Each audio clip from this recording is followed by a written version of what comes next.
the music that goes along with that. It's really strange. I'm trying to We're also. live right now. Are we Yeah, live? yeah, I know. I Oh barely fuck. even heard of it. Well, hey, how you doing? Yeah, exactly. It's I'm gonna try this one more time here. Hold on. Okay.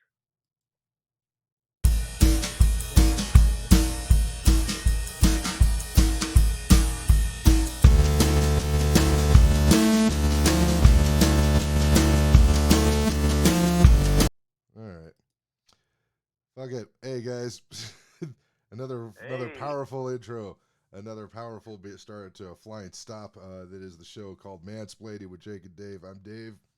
I'm Jake. Hey guys, welcome to another fantabulous episode. The show of Mansplaining, where it's two guys. It's a show for guys by dudes.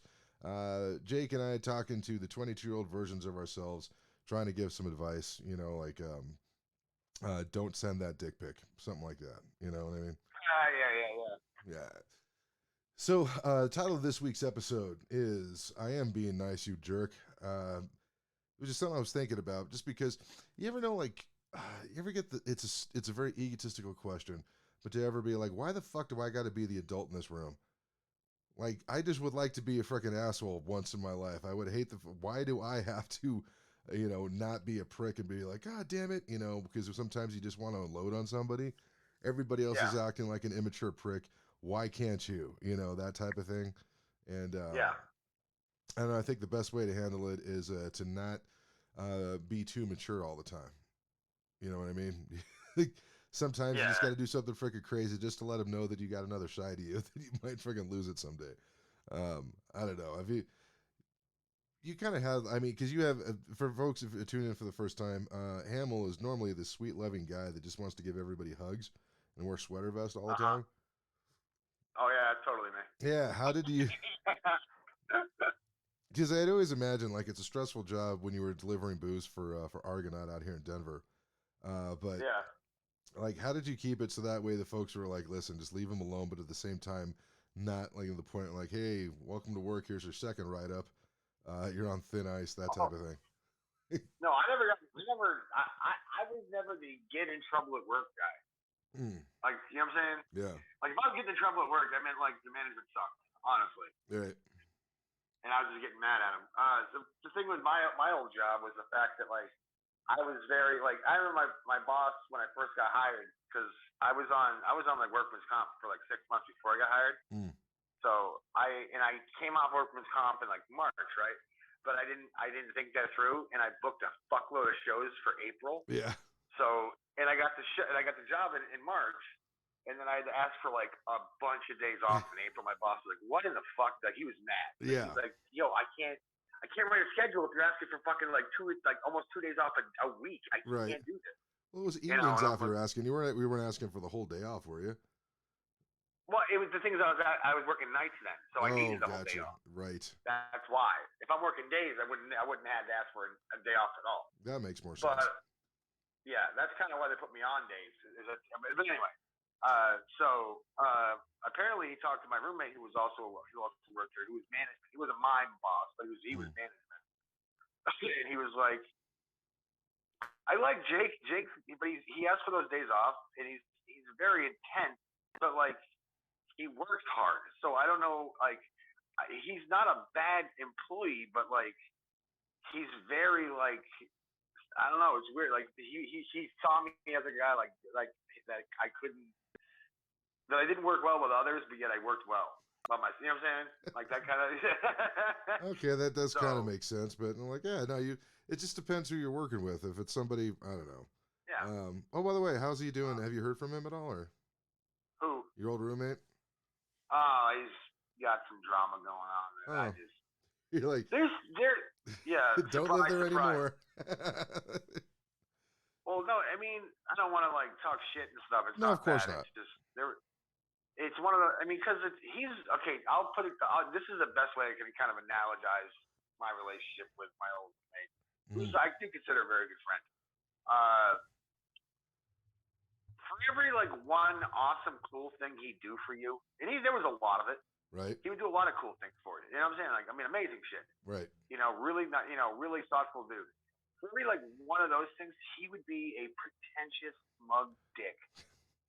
For the One other shit. time, you know what I'm saying? Yeah. It was a weird like you couldn't hate him completely, but you couldn't love him completely. Yeah, I always felt You know what? he struggles. I get that. I'm Yeah, supposed to but like, I'm sorry. Go ahead. but like, yeah, it was that situation. Plus, like, me and him did not see the world the same way. We just Right. did.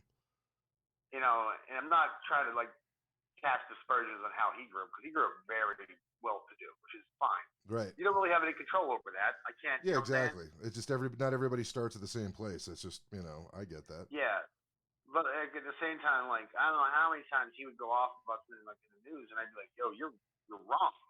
Yeah.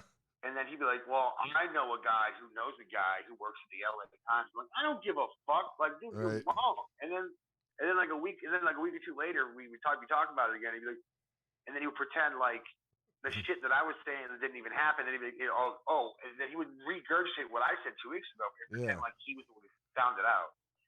And I'm like, yo, dude, no, I'm the one. No, Yeah. like it was like he didn't ever want to like give you the credit of being like, I'm right, you're wrong.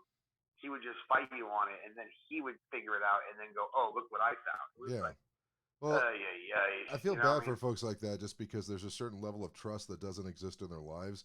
They weren't taught that growing up, that if you are wrong about something, that doesn't mean the end of the world. That doesn't mean that you've lost status in the family and you're getting knocked a rug down and nobody has to listen to you just that much more. No, it's not that. It's just people make a mistake and you just move on from it. But not everybody grows up, and not to say that it's always easy, but not everybody grows up in a family where they're taught, hey, this is how you admit that you're wrong, instead of showing weakness and just freaking pounding the point home until people could see that you're right or something. So it's a weird thing. I know a lot of people like that, and it's strange. Like, I remember one time I freaking lost my cool at work. This is a job years ago, and I freaking yelled. I raised my voice. I felt like an asshole. And I'm like, okay, I'm so sorry. And I apologized to that person, but I did it in front of everybody. Yeah. There's two reasons why I did this. One, if I yell at you in front of everybody, then you deserve an apology in front of everybody. Yeah. There's that. And on top of that, I also did it because I'm setting an example that I expect to see the same thing from everybody else when they make a mistake. And I saw that there was a lot of folks who weren't able to do that because it's just they didn't have it in them. Like if you make a mistake, just freaking admit it. Like, I just showed you how to do it.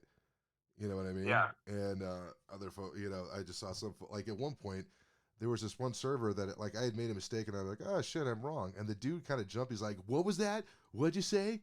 And I'm like, I said that I was wrong. Like it was nothing. Like, what? I didn't walk on water to get to work, dude. I drove here in a Corolla. You know what I mean? Like, and it was just the look of it was not like he was super shocked, but he kind of looked at me like, that's weird. I'm not used to seeing that. And I'm like, well, shit, I'm going to say a lot of wrong shit, Yeah, I mean, the fact that a lot of people just don't. I mean, I hate to bring like sex into it, like like gender and shit, but you see mostly in women, by the way, and a lot of it in white women.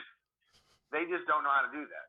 Well, the pecking order is a very real thing, and guys have their versions of it too, but I've seen a lot of just hiring female associates.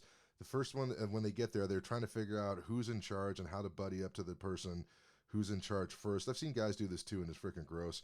So that way they can insert themselves into the hierarchy of what the pecking order is. Just like the guy version of that is, who's the toughest guy here? Great, I'm going to dominate him to get everybody else underneath me. There's that shit too. So it's not like it's just a woman thing, but they just handle it differently. It's freaking weird, right?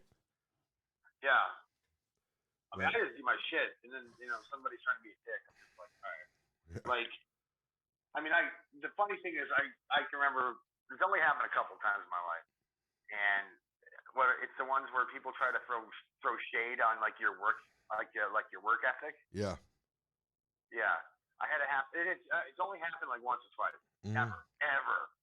That's not a thing people will ever get me on.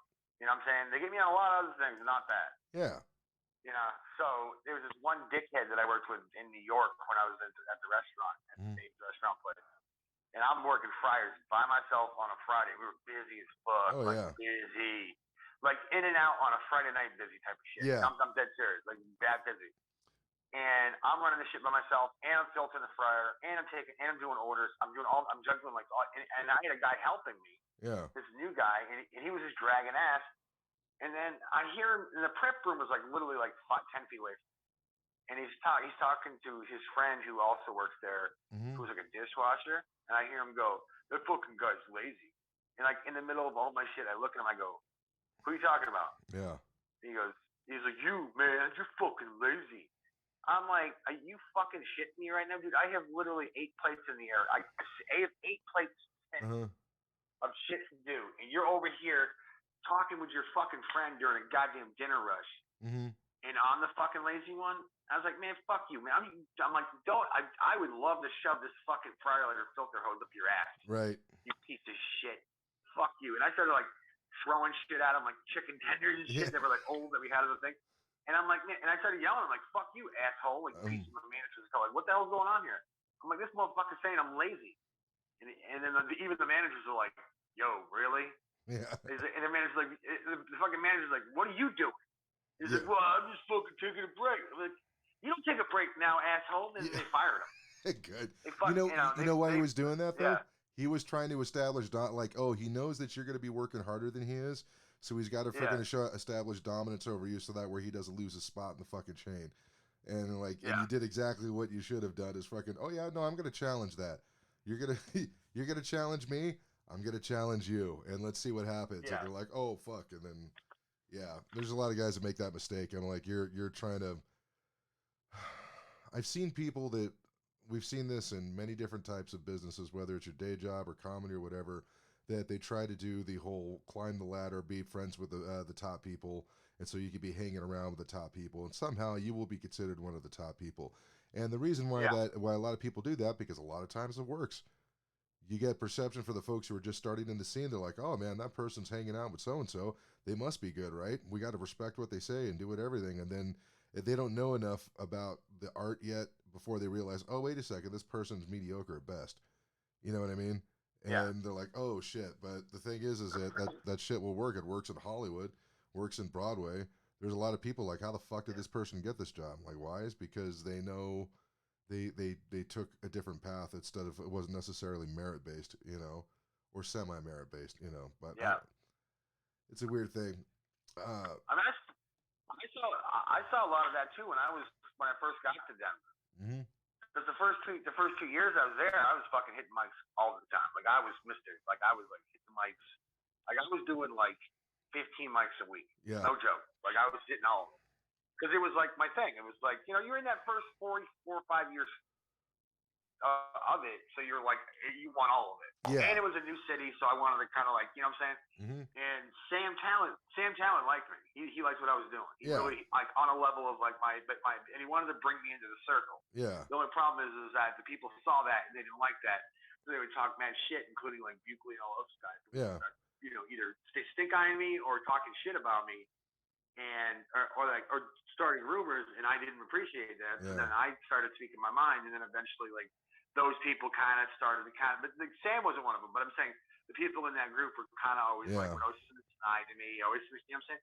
But trying to be friendly at the same time, it was fucking weird. Oh yeah. So like a bunch of those guys, I have no idea. I have no idea what the fuck they're about. I don't want to talk anywhere near them. There's going to be, I think there's a lot of folks that are moving from here that are moving to Austin. There's a lot of comics from a lot of places that are moving to Austin, and everybody's going there so that way they could try to be best friends with the top dogs there and see if they can get on one of the shows and launch their career, and suddenly just everything's going to be great. Which could happen, but is Austin now the new LA? Yes, because it's because they're going to have aside. Like Rogan's been pretty tight-lipped about his club, but there's going to be like 5 fucking clubs or something like that in the city of Austin. That's not counting any booked rooms. So like, how Denver was like, holy shit, stand-up comedy Denver, we're getting known for it. That's what Austin's going to be. And and Rogan said he was like, I'm going to work all the clubs. He wants everybody to know that there's no none of that bullshit. If you work at my club, you can't work at anybody else's. He's like, I'm going to show that I'm working at everybody, you know. So he's trying to do something different. He's trying to create an actual community, which, you know, best of luck because human beings are going to fuck it up somehow. Yeah, it's some fucking some showrunner's going to end up banging another comedian who's just started out and find out that they're under 18, and that's going to cause a bunch of other shit, and that'll happen, and then you're going to find out somebody said something mildly racist 15 years ago, and they're like, holy shit, they're problematic. Or there's going to be a couple that gets together, then breaks up, and then one of them's going to start talking shit about the other, and that's going to cause a big fucking war. You know, there's a lot of stuff in there, man. It's I found that, um, man, I know I already talked about it on the last podcast, but I've been thinking more about that whole month of October. And when as the farther away I get from it, as we're into November now, right? Yeah, I hope so. Um, Yeah. the more it really disturbed me, the more I had a lot of good things going for me. It was crazy how pissed off I spent about 3/4 of that month. Like, you know what I mean? Like I found things that pissed me off, and I'm like, how is humanity any different? Like sometimes you get things that you really, really should be grateful for. The fact that, you know, it's possible to survive a pandemic.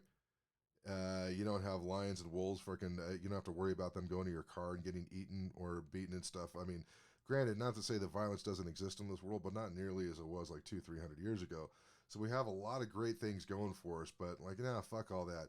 So and so said this. This is what I'm pissed out about. You know, and it's not that those problems aren't real, but it's funny where it's like, man, that's a weird focus where I'm really, really going to zero in on this one thing instead of actually being appreciative for everything that is going on. So I don't know. It's not one or the other, but it was just an odd thought that came to me the other day. So I feel like no, that's it's weird that to come down like to have that that kind of realization. It's because we talked about I think that just like last week in a weird. You talked about it like how like I always use the example of Roseanne when Roseanne had her show, not the remake and not when she got fired, none of that stuff. I'm talking when it was in its heyday, like when its original like thing. She would tell stories about how like she was fucking miserable the whole fucking time. She'd like the #1 rated fucking sitcom. She was living her dream. She was fucking doing everything. You know what I'm saying? But she was just fucking miserable. Right. And it's because she could never enjoy it because she'd always nitpick and find That's why she moved to fucking Hawaii and started becoming a fucking nut farmer. Yeah. Also because she did. And because she's also nuts. So it's. Oh yeah, no man, she'll tell you that. I love Roseanne. She's like one of my favorite comics of all time. But that's the thing is like she could not enjoy her success because things always she was. It's like a weird form of like perfectionism. You know what I'm saying? Like you're having a great time, but like something's a little off cue, so it's ruining everything. Yeah, it shouldn't really be like it. Really shouldn't be like that. I mean, but then again, it's hard for people like me and you to fucking like let that shit go. Yeah, that's the problem. It's just kind of crazy because like I remember this is a realization I came to a while ago, which is why I haven't been really hiding my temper as much as I used to, and I'm trying not to suppress it, but at the same time, still be responsible. Like, man, you don't need to freaking make everybody feel like they're in danger every time you walk into work or whatever, you know. But at the same time, where I'm like, you know, I remember one of my old coworkers was like, "You're like really emotional, Dave."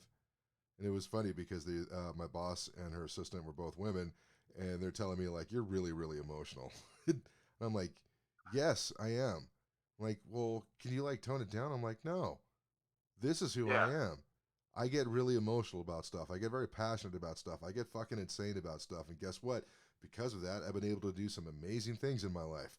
It's not because I'm thinking rationally all the time. You know, I do, but they're like, oh, like, no, this is just who I fucking am. I'm not, if something pisses me off just to hold it in, like, I already did that. I was called my first marriage. And guess what? It didn't work out well for anybody. No, no. As a matter of fact, I hurt a lot of people's feelings, to say the least. There's a random joke or an idea, a premise, and I'm just going to say it here because somebody else is going to think of it pretty soon. So, if I wanted to talk about the vaccine, what's the next thing you expect is going to be coming out of my mouth? Quote, hey, I'm not an anti-vaxxer or anything, unquote. Right. Or like, listen, I think if you want to get vaccinated, you should get vaccinated. I'm not saying an anti-vaxxer. Okay, that Yeah, yeah, phrase is the new "I'm not racist." It's what that is. yeah, So as soon as somebody's yeah, like, "Hey, listen, man, I'm not trying to be racist here," you're about to say some racist shit, right? Easy fucking hack premise. So yeah, now it's like, "Hey, listen, I'm not an anti-vaxxer, but I'm definitely going to say something against the vaccine." That should be like a given now at that point. Or like, "Hey, listen, man, you guys can do what you want." Or actually, what's a better way to say it? Uh, I do have some thoughts about the thing, and before I even go through the whole disclaimer, I'm just gonna say I don't fucking care what you guys do. I really don't. It's about as much as you fucking care what I do. All right? Okay. yeah, Uh, yeah, I was thinking about this. I'm sure, and there's gonna be like 1,000 comics running to the same punchline because it's a topical premise, so it's very easy to come yeah, up with the same jokes. But like, yeah, since when was the pharmaceutical companies everybody's friend? Like that's really fucking yeah, crazy to me. Like even when they point out the hypocrisy, the whole kind of smugness of just a lot of I don't know, man. It's what put would okay. So granted, I made the mistake of watching YouTube for longer than 3 minutes, right? And there was Trevor Noah had that interview with Dan Crenshaw, and yeah, which is good for the Daily Show because it lasted 4 minutes instead of the normal three. It really wasn't yeah, that indeed. It was, or it might have been a few minutes longer than that. And a lot of folks are like, we need more discussions like that. And I'm like, yeah, it's called podcasts. Fucking yeah, talk for 3 hours, and so that way you don't just get your points across, and actually you have to freaking back them up and have a conversation with it. And I'm like, you know what? Maybe I've been too hard on Trevor Noah. Maybe I should give the guy another shot and watch the next video. And it was something about guns and like, why do you have to use a real gun in movies at all? Why can't you have to do this? Why do you have to do that? And I'm like, okay, I don't think I want to listen to this oh no, anymore. yeah, Or something about Aaron Rodgers, and everybody's making jokes about this. So if anybody wants to know, like, why, you're going to defend comedy, because comedy is a big spectrum, right? It could be used for, has many yeah, different points of views and everything, but when it's used to push an idea so blatantly, it's really, really sickening to me. And since when do comedians freaking make fun of the people who don't want to follow the status quo? You know what I mean? I guess they kind of always did, yeah, but it's kind of like you're reinforcing the status quo, which is generally what comedians don't do. Like if I were to put it back, like it's say in the '80s, and be like, "What's the deal with all these people who don't want to get married? What's their yeah. problem?" And like, yeah, they want to just live alone and get drunk all the time. Is that what you call fun? I don't understand these people. What is it? How come you don't want to have children? What are you, afraid to be an adult? And it's just it's kind of weird. And like I just keep backing it up and like to the 60s. What's the deal with people who want to be treated like us? What? Don't you have your own community? Like anytime the comedians is Yeah, backing up the status quo, because the status quo or the general thing usually needs to be challenged all the time. And so I think when it's really strange when I hear, I mean, like every freaking comedy show online does this, where if somebody doesn't want to get vaccinated, they're gonna mock them for it. I'm like, all right, it's a free country, they're willing to do that. But like the SNL Ice Cube Weekend Update thing, I thought was really kind of sad, where they're like, why would you give up making $9 million? Jeez, what's wrong with that? That same smugness. I'm like, no, you remember when Dave Chappelle said, I don't give a fuck about all this money because that 25 million that he could have made was going to be chains around his wrist that he was going to have to lug around yeah, forever. And I'm like, yeah, that's probably the way like Ice Cube felt. It's like, dude, this 9 million is not worth it. I know we talked about this last week, but it's really strange where the young freaking hip comics are like really well, like I don't know, I'm reaching here, but I'm like, what? You're four people making money, or I don't know. The whole thing is you'd need to be like us, and why would you turn away from that? That doesn't make any sense. And then they stop looking at the question at that point. They just, like, no, delve deeper. Why did he do it?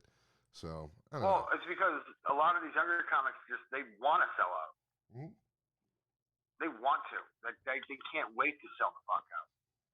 And they don't want to step on any. It's that whole get along to get along attitude that they Mm-hmm. all seem to have.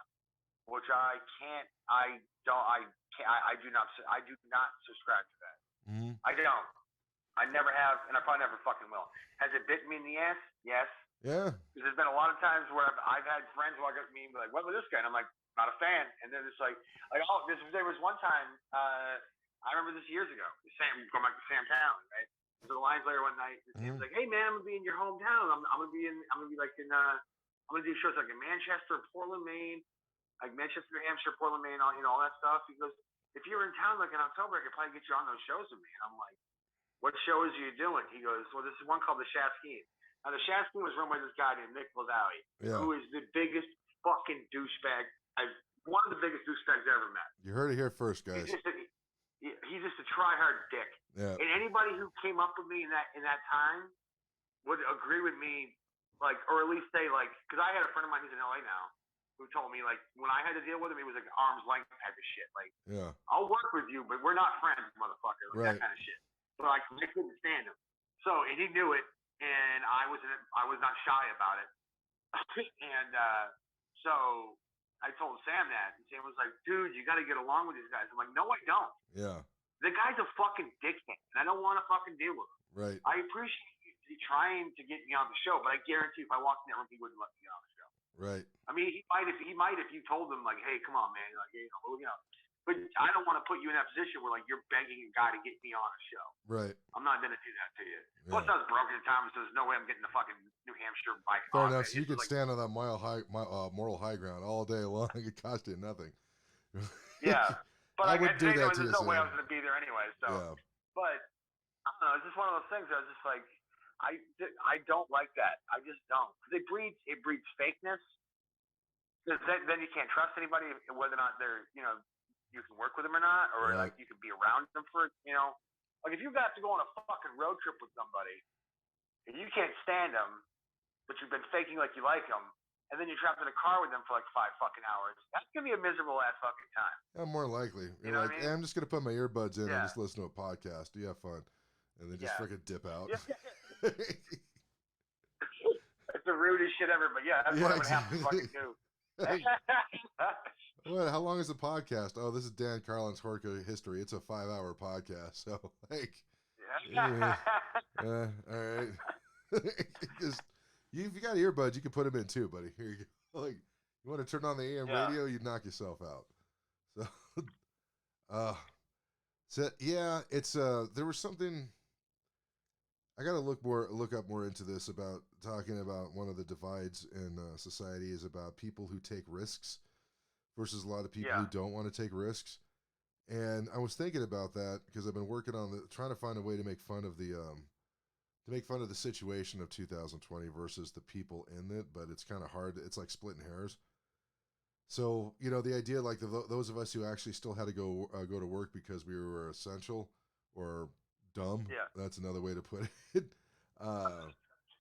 Or just freaking morons. And like, yeah, but they're essential fucking morons. So come on, we'll let those guys keep working. And not that nobody put a gun to our head. It just we chose to. I get that. But I'd rather work than not. Yeah. No, I'll be honest, yeah. And you know what? What I learned out of that whole thing is that I was put in some very impossible situations and a lot of impossible problems that I found solutions to. Not all of them worked, but I fucking learned how to think about business and in a completely different fashion that's brutally helping me now. So it's like I got something good out of it, right? But when I saw folks who were pissed at other people for going out and taking a risk or not wearing a mask or all that other stuff, like that fucking irks me really badly. Not because of any moral superiority, but there's part of like in the lizard brain, which is most of my brain, like motherfucker, why aren't you there right next to me? If we need to get this shit done, and they're probably thinking the same thing. We're trying to stay safe. Why aren't you right here next to us? You're not fucking part of this group, and I'm thinking you're not part of my fucking group either. So you know what? You go fucking stay safe, and if I decide to give you any fucking morsels or anything that I fucking hunt and kill, you might get something, but more I wouldn't count on. And it's like it's the freaking drawing the lines in the sand and fuck those guys, and they're thinking, oh fuck this, or maybe not. I don't know, but yeah, it's a really really bizarre conundrum, like I was just that word safe, I think has really fucked us up. people wanting to be safe Yeah. all the time. And I'm like, that's just not the way the world works, man. I don't know, but maybe Nope. they feel that, well, we could make this world a safe place if you guys would all just do the same thing. I'm like, you're going to lose something for that. That safety doesn't come for free, you know? It never has. It's going to cost you something. You just don't know what it's going to be yet, you know? And the scary thing is, if you teach a bunch of people or young population to not even pay attention to the thing that they lost, then who's going to miss it after, you know, the older generation's gone? Like, Gen X is a prime example. We grew up on the tail end of the atom bomb threat on being the news all the time, right? In a lot of our movies and stuff. That threat has never gone away. But you live under the sword of Damocles for so long. How long before you forget that it's there? You know what I mean? Like, if you're born under it, how do you even know what it's like to not have it there? So you don't even think about it, you know? And I'm like, oh, holy shit. Yeah. So the only thing I can imagine is that as an Americans, we got to freaking continue to keep using every single one of our rights, just so that way, even if people try to tell us not to do it, just so other folks could see, oh, yeah, fuck, yeah, you are supposed to have that right. Oh, yeah. You are supposed to be able to say anything you want and create any type of art you want or do all this other stuff. Oh, I forgot. Yeah, you can do that, you know, just so that way there's something, because eventually somebody's going to try to do something creative and they're going to fuck up at it and somebody's going to tell them not to do it. And you're like, wait a second, that asshole, that guy fucking did it. If he can do it, I can do it. I don't know if I'm making any sense. No, absolutely. Yeah, no, I mean, you are. It's just, what's that old, there was a saying, there's this thing I heard about how, the cycle of life, kind of, sort of. Mm-hmm. It was like your grandfather walked to work, your father drove a Mercedes to work, mm-hmm. you drove an Aston Martin to work, mm-hmm. Your kid is gonna drive the fucking, I don't know, a fucking Maserati to work, but your grandson is gonna have to walk to work. Yeah. You know what I'm saying? Because it's that whole thing of like, hard times create strong men create good times create weak men create hard times. Yeah. And that's the whole cycle. Right. And I think we're in the cycle of weak men creating hard times, because everywhere you look, every single thing is failing. Everything from the government. Oh, there's one more generation to really fuck it up. We're almost there. Yeah, but I get what you mean. I feel bad for like the kids that are like preschool age, because they're gonna inherit a world that's gonna look like shit. Like, I'll be close to the end or at the end already when that happens. Like me and you both, but I'm talking like in the next 50 years. It's 50 years from now. Either it's gonna look amazing, but we're gonna have to face some hard times, or it's gonna be dystopian, as fuck. One of the two. Right. Because we got some stuff coming up that it's bad. You know. Well, the things a lot of people are gonna. I'm sorry. Go ahead. What's that? Go ahead. No, I'm just saying. A lot of people are. There's a lot of things that are blowing up in our faces as far as Americans go. Like, our money's starting to become like pointless or useless. Yeah. The inflation is so high. We're starting to kind of get overshadowed by other countries as far as their military might. We really don't have our confidence anymore. We're just bickering with each other. Like, we're basically divided as fuck. Yeah. You know. But the other. It's not good. Yeah. No matter how you look at it. So. There was this. I gotta try this tag out at some point during next week. But shit, fucking, I just had this. Oh yeah. So I had this bit about the YouTube algorithm and the ads and stuff, right? And then like I get tired of seeing the DXL fucking big and fat guy things where one dude's like, hey, I'm wearing a shirt, and the other fat guy's like, hey, I'm wearing a similar shirt but in a different way. And then there's a fat guy dancing like with a fat guy dance, and it just looks really sad. Like, if you wear our clothes, you could go out of the house, you know, that type of thing. And the other one where I'm like, YouTube, let me just tell YouTube, I'm not going to shave my balls.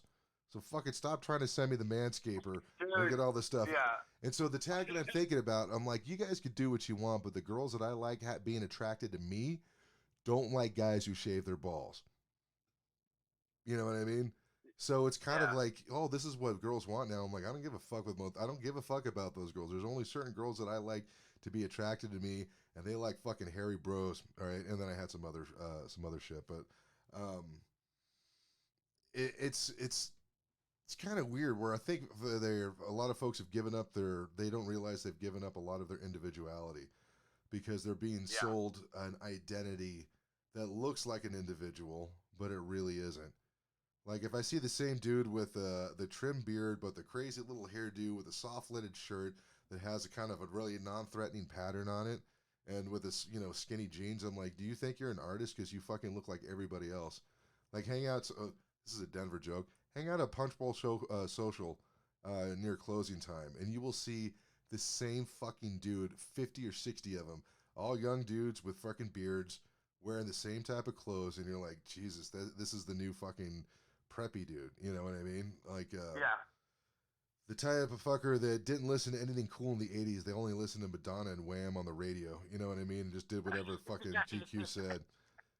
Like, those were good bands. No, when we look back on them from 30 years later, like, oh, they were amazing artists because they were able to last. During the time, we fucking hated a lot of that pop music because you just heard so much of it, and you're like, there was no substitute to anything. So, I don't know. But yeah, it's weird. I've been seeing it more and more. I see it with the young comics that are going up. That are like first, second year comics, and I'm like, I hear essentially the same fucking jokes from all of them.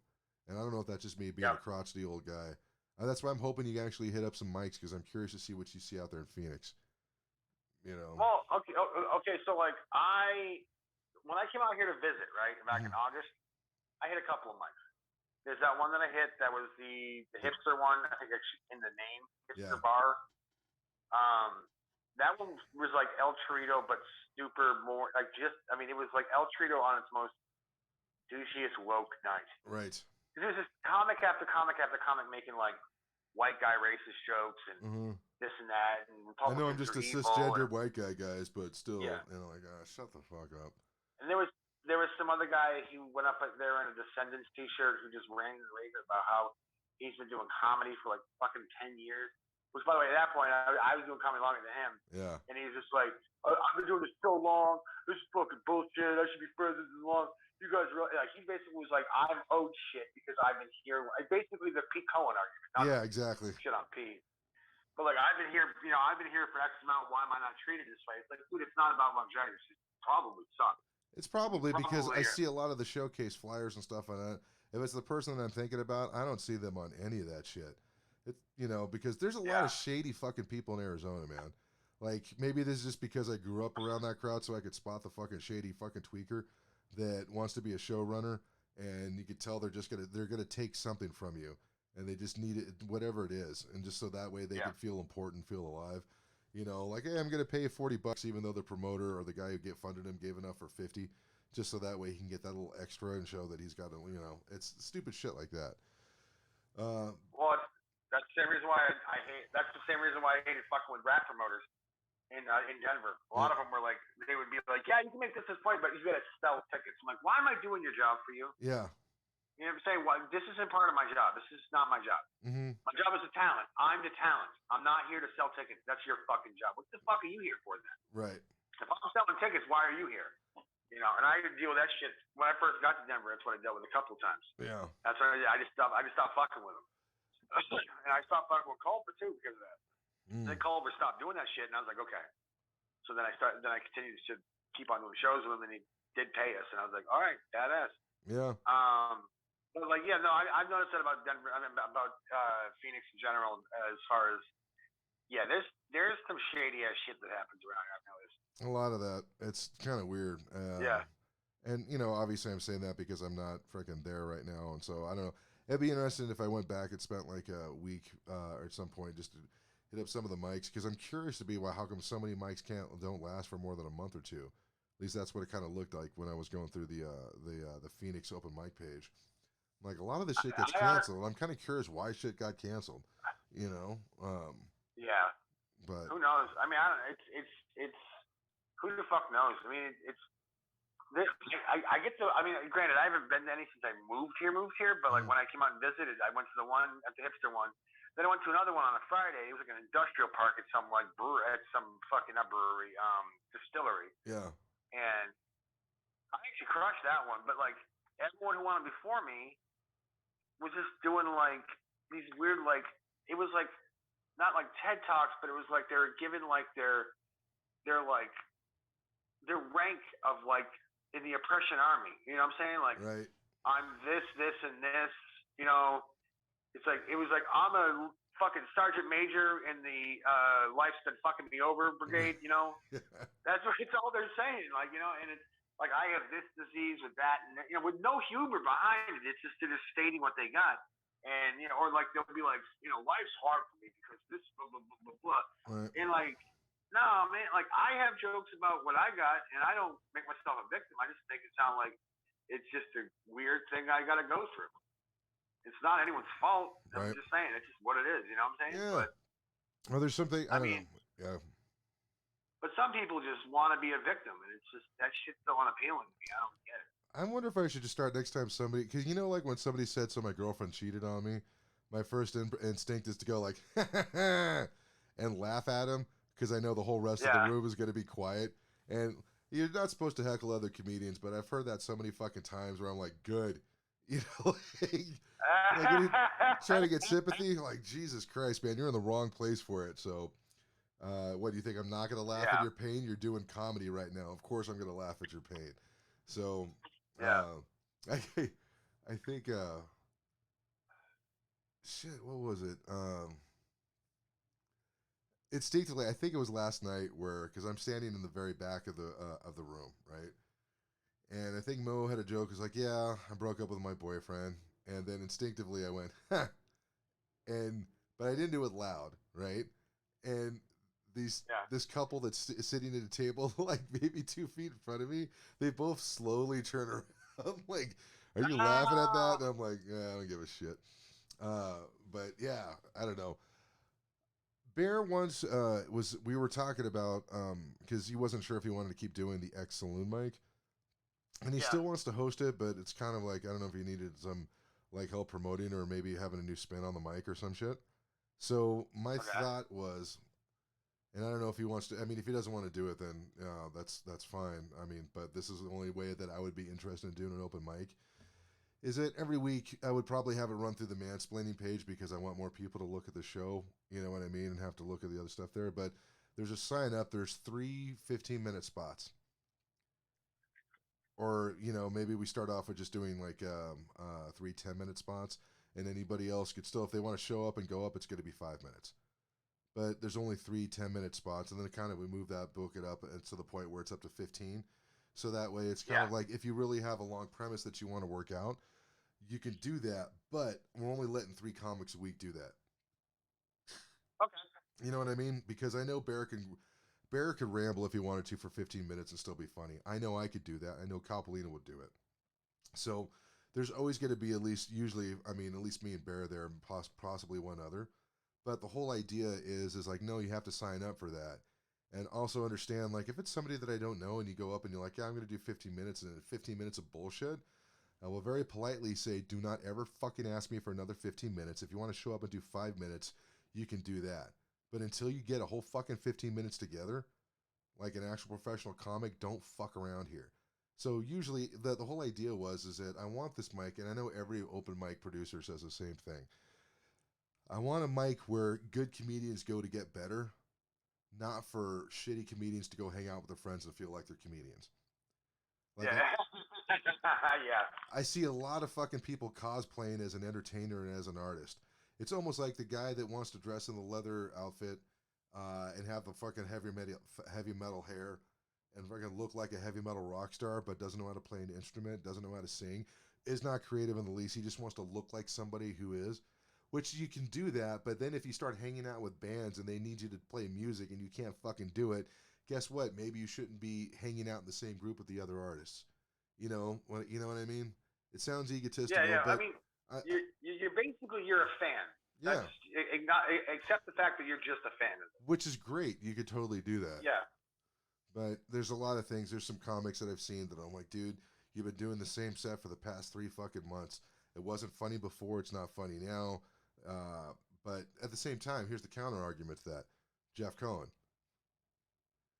Jeff Cohen been working on the same jokes for fucking years now, and he's been writing new shit, a lot of new shit. But he's got those same bits that he knows that would work, and he's been doing that because he wanted to make sure that they were fucking really, really good and honed to a razor's edge before he took it out on the road.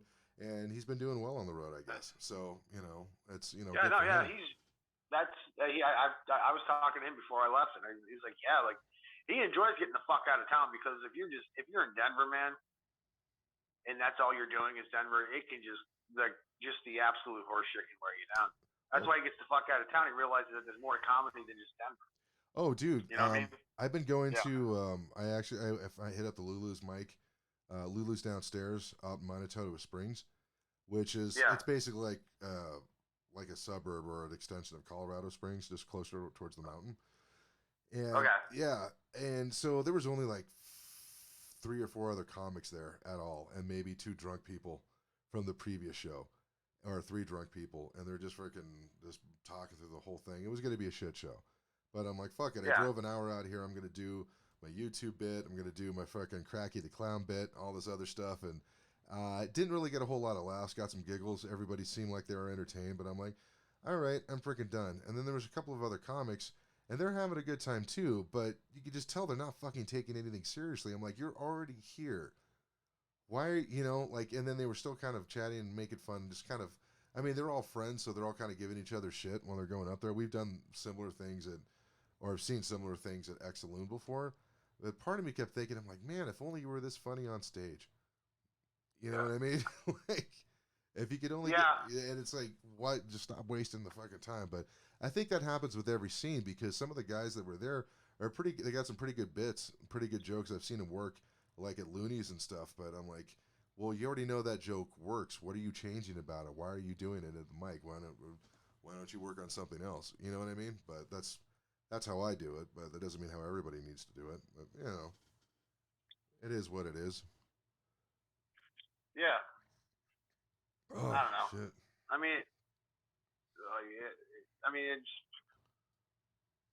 I don't know. It's kind of it's one of those things like I don't know how to be. I want to be nice to these people, but I can't. I can't anymore. I can't do that anymore.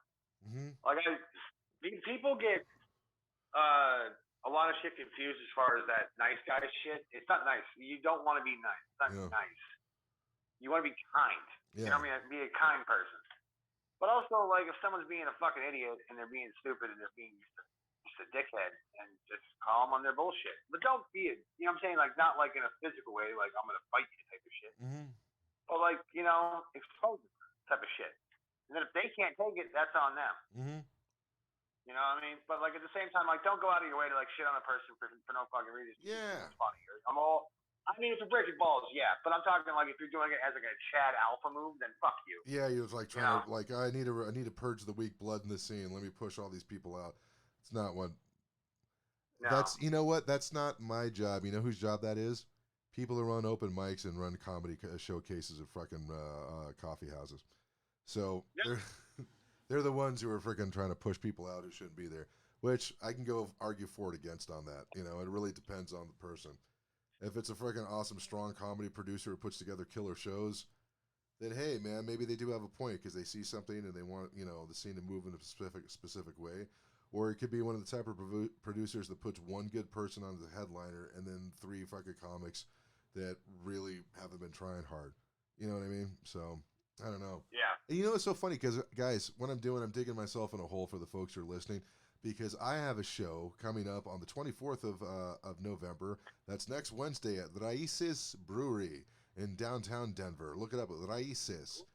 It's a Puerto Rican brewery, and it's going to be me, George Delgado, and Ricky Ramos.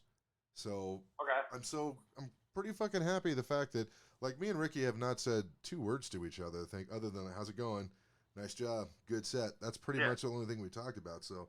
I was really happy the fact that he's like, hey, man, you want to do 15 minutes at Raíces?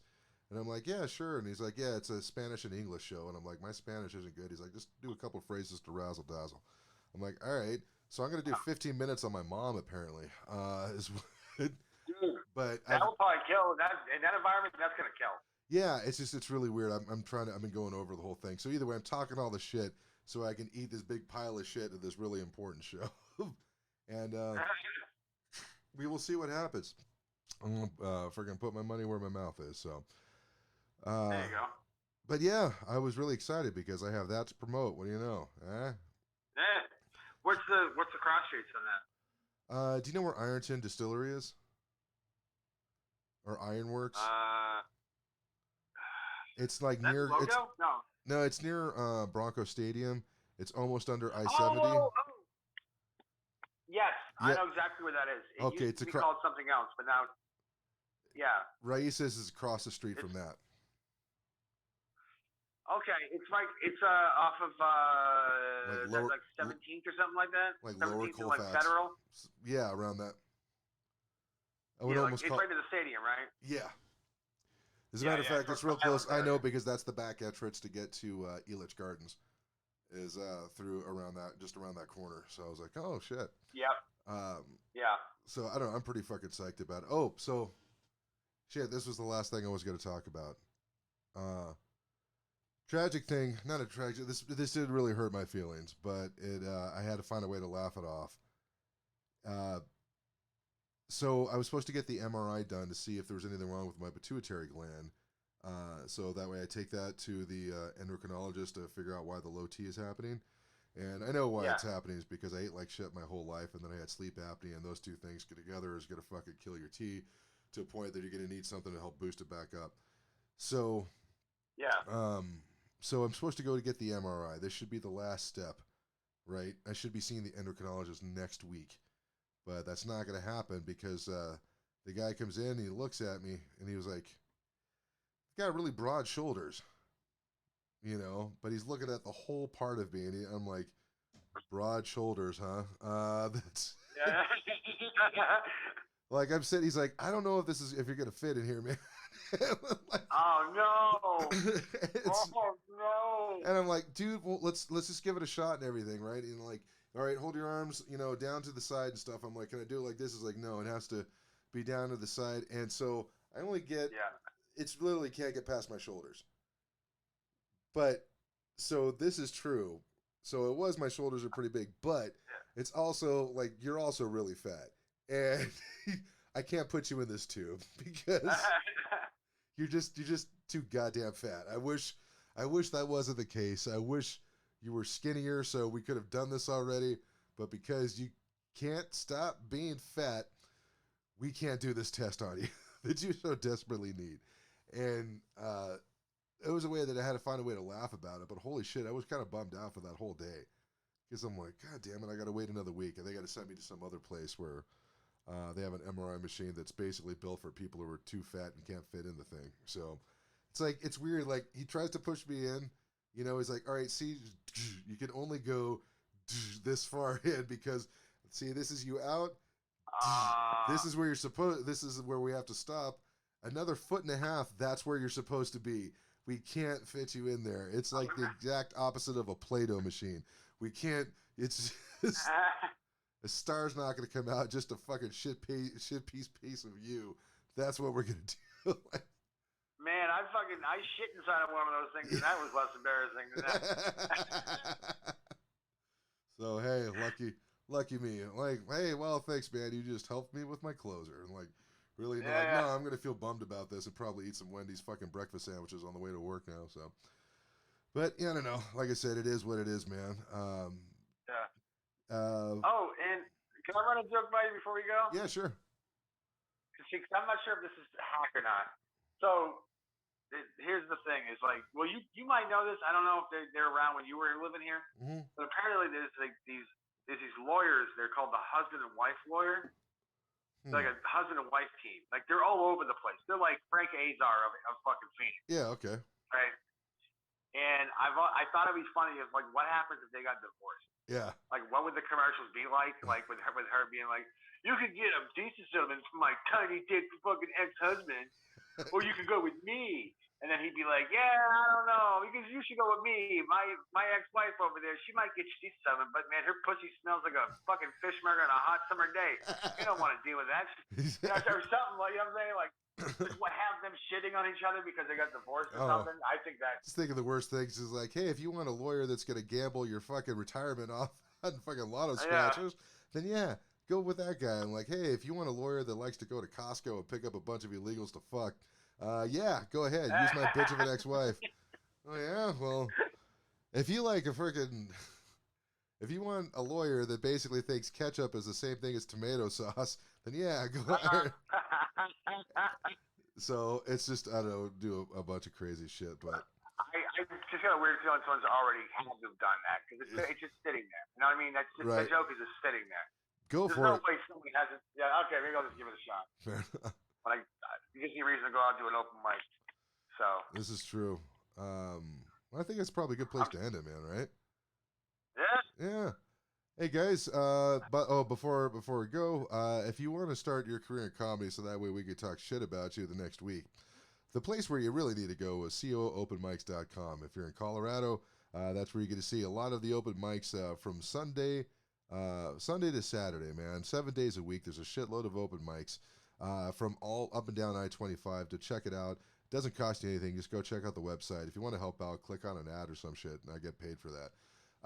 There you go. Yeah, right. And then if you're in Phoenix, you're in Arizona, we also have a list called PHX Open Mics. The abbreviations for Phoenix, phxopenmics.com. Go check that out. There's a bunch of different mics. Apparently, there's no mics above frickin' Deer Valley and I-17 because the only mics that I've been able to find are the ones at Phoenix or Tucson, which is great. But I'm like, there's nothing in Prescott. There's nothing in Flagstaff. There's nothing in Verde Valley. Anywhere. So if Tucson's a fucking haul too. Yeah, it's about 2 hours or so. It's a little over 2 hours. And I went there for work, so yeah, I found out how long it is. It's pretty long. Yeah, well, you pass by frickin' no, I think Bisbee's even farther than that, but it's like you got to go down pretty far and then over. You know, it's off the beaten track, but yeah, guys, go check that out. And if you're in Denver and you want to see me do comedy about my mom and other aspects of the Latino culture, go check out Raices. The show, I think it starts 7 o'clock at Raices Brewery in downtown Denver. Just freaking Google it, and you'll find it. So, anything else that you want to plug or mention there, Jake? Yeah, not really. I'm good. I got nothing going on right now. So yeah, watch the show more. Yeah, there you go. Keep watching the show. Share it with your friends until the point they fucking hate you and they don't want to talk to you anymore, because that's what we're about. Signing off for Mansplaining, I'm Dave. I'm Jake. Have a great week, guys. Yeah, stay talking.